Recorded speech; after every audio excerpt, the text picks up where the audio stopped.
A parade honoring the national champion UConn women Huskies is winding its way through downtown Hartford right now. What a great victory and what a great season. 36 wins, only one loss to the team that they eventually beat for the championship, Tennessee, and that was only by 1 point up at Gamble Pavilion. We remember it well. Channel 3's Dee Griffin is along the parade route. Let's switch our coverage to her now. Dee? That's right, Denise. And now I'm here at the Capitol Ground Zero where the pep rally will begin in just moments, about 10 minutes from now. That's when the women will make their way up here. We have about a little over 100, and my hat just fell off because of the high wind here. We have a little over 100 people so far, but you know those women that were following the crowds that were following the women, then they will be making their way over here to join this crowd, and it keeps growing by the seconds. More and more people are coming out, and you see a sea of blue here, husky blue. We're painting the Capitol husky blue today. They're ready for the pep rally, which will begin. The governor will be up here, as well as the team, and a lot of local dignitaries are here, as well as legislators. I just saw Dr. Henry Lee. He is here to welcome in the Huskies when they come along. We have a lot of banners here, a lot of signs, a lot of people, and there's some kids down there. Hi! They're all waving and braving the cold wind and the record low temperatures and ready for the Huskies to come up. They have signs here, bam, bam, and crowd. Yeah, UConn #1. It's just UConn everywhere. They're ready for the women to come up, and this podium is set and the stage is ready. Hi there. And the rally will begin, I guess, in about 10 minutes or so. The streets actually in front of me are very clear because everybody has moved up here. And as you saw with Scott Haney over there, the crowds are moving along with the women. And some of them I can see back here are ditching on the side, trying to come up the side streets to make it here before the women get here. And that's why the crowd continues to grow. So it's going to be an interesting rally here, and everybody's ready and they're rearing to go.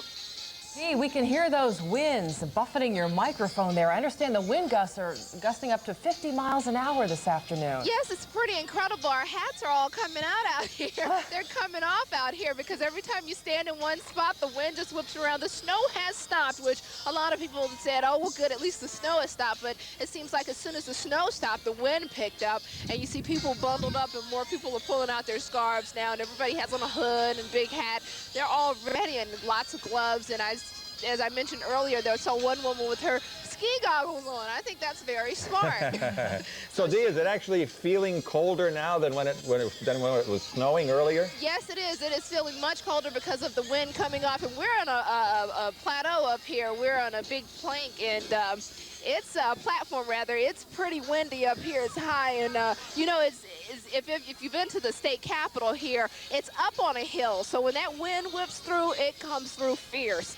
And but that's not holding anybody back. They're all bundled up and ready for this, and it's just high spirits. You know, high winds, but high spirits. So we're all rearing, ready to go. You wouldn't be having to deal with this back home in Augusta today. No, we would be out at the Masters right about now. Yeah, in fact, we want to remind everybody that we are going to go to live coverage of the Masters coming up at 4 o'clock as scheduled right here on Channel 3 and PBS. I'm sure Coach Gino, that would be the only other thing that he would want to be doing right about now, since he's such an avid golf fan and golf player. And he's a great player. He is. Yes, I'm going to ask him one day about that handicap of his. And I hear you're pretty good, Al. Well, That's pretty good. I'm still learning. Yeah, we did the long drive competition last year, and you were very good, but I'm sure that's the only other place Coach Gino will want to be right now, but I'm sure this is a very high honor for him to be here today. So that's the only time we would let him go is for the Masters, of course. Only because I'm from Augusta, I say that. All right, we understand that, Dee. Well, certainly a lot of warm wishes out there for the UConn women on this cold, blustery day in Connecticut, because it really has been an incredible season, 36-1, and that's a record for the most wins in a season for the UConn women. That's right, and John Mayo has put together a little look back, so let's enjoy this while we wait for the rally to get going. The season really started for the UConn Huskies in Europe. The team playing a couple of exhibition games overseas. The coaching staff put in a new offense, and it clicked. Once the regular season rolled around, the UConn Huskies were ready. During this magical season, UConn coach Gino Auriemma wanted to take on all comers. Play the best to be the best was the theory. It worked. Tested early against Kentucky and Old Dominion in the Coaches versus Cancer tourney, UConn knocked them both off. Then came two more eventual NCAA tourney teams. Shea Ralph scored 22 over West Coast Conference champ Pepperdine, In fact, Shea only missed one shot the entire game. UConn 4-0. The shot I missed, I'm a little upset about. All the shots were layups. I think it was one outside shot in all those, and I mean, they're layups. It doesn't get any easier than that, except if I could dunk, but I can't. Next up, a couple of Big Ten powers. Illinois, the number 10 team in the country at the time, no problem. UConn won by 29-20 from Swin Cash. In Orlando, a team that they would see again in the Final Four, Penn State.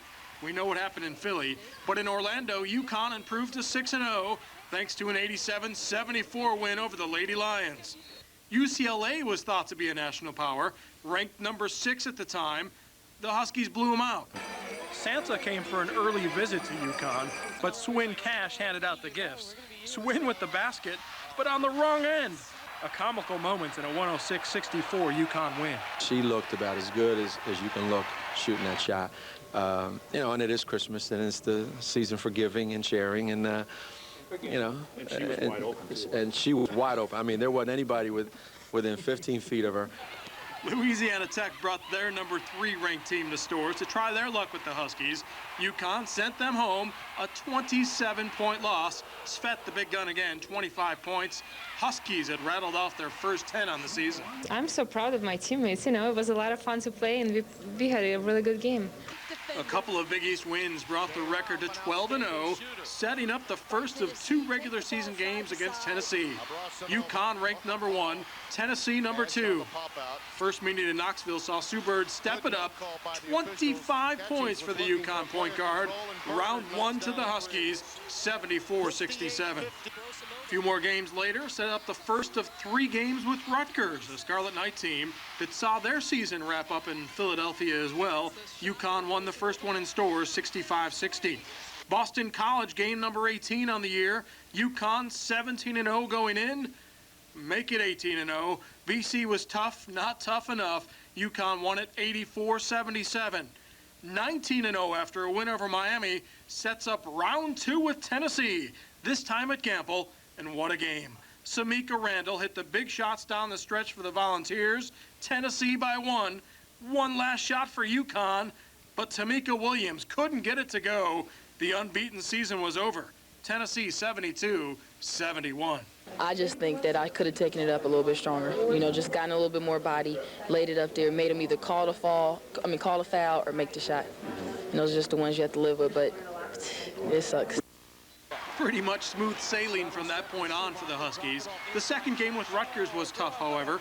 A low-scoring affair, especially for UConn. A game in the 40s, but a win, 49-45. Notre Dame was their toughest Big East foe. Both teams unbeaten in conference play when they played in their only meeting. UConn's defense, the story. They shut down Irish All-American Ruth Riley. The Huskies won it 77-59 at the Civic Center.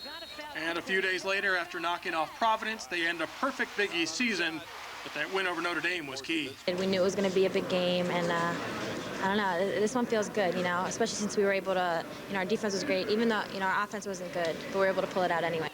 Tourney time next. Big East first, 28-1 heading into the tourney at Gamble. Wins over St. John's and Boston College. Sets up game 3 with Rutgers in the title. A 20-point win gave the Huskies the conference championship to go along with the regular season crown. 30-1 heading into the NCAAs. Rounds 1 and 2 at Storrs. The scores will tell the difference. Hampton didn't have a chance. UConn 116, Hampton 45. Round 2, Clemson, same story. UConn 83, Clemson 45. On to Richmond, Virginia for the East Regional Semis. This time a rematch with Oklahoma. This time on a neutral court. UConn wins by 22, 102-80. And then for the right to go to the Final Four, UConn and LSU. This team on a mission all year. They wanted to end the season in Philly. Say goodbye to LSU, 86-71. So that's your road to the Final Four, a season to remember indeed. And then, of course, came the Final Four in Philadelphia. The Huskies took on Penn State in that semifinal game, knocked them off, and then that incredible game against Tennessee in the championship. I'm John Mayo reporting. Yeah, Final score a week ago tonight, 71-52. UConn wins the title. April 2nd, a good night. Yeah, it was. Good night in UConn women history, that's for sure. You're watching live, continuous Channel 3 coverage of the March of Champions, the big victory parade for the UConn women Huskies is underway in downtown Hartford. What we're waiting for now, a rally will take place at the Capitol shortly, and that's where the parade started. It ends at the Capitol as well, where members of the team are expected to speak, as well as the coach and perhaps Governor Rowland.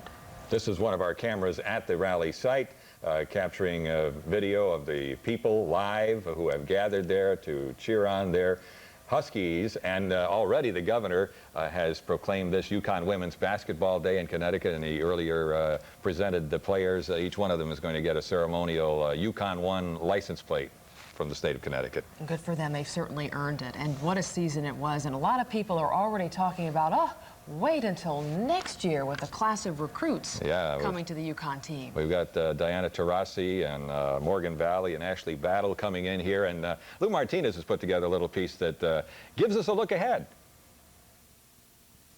Maria Conlin, a B-average student at Seymour High School, is also one of the top women's college basketball recruits in the state.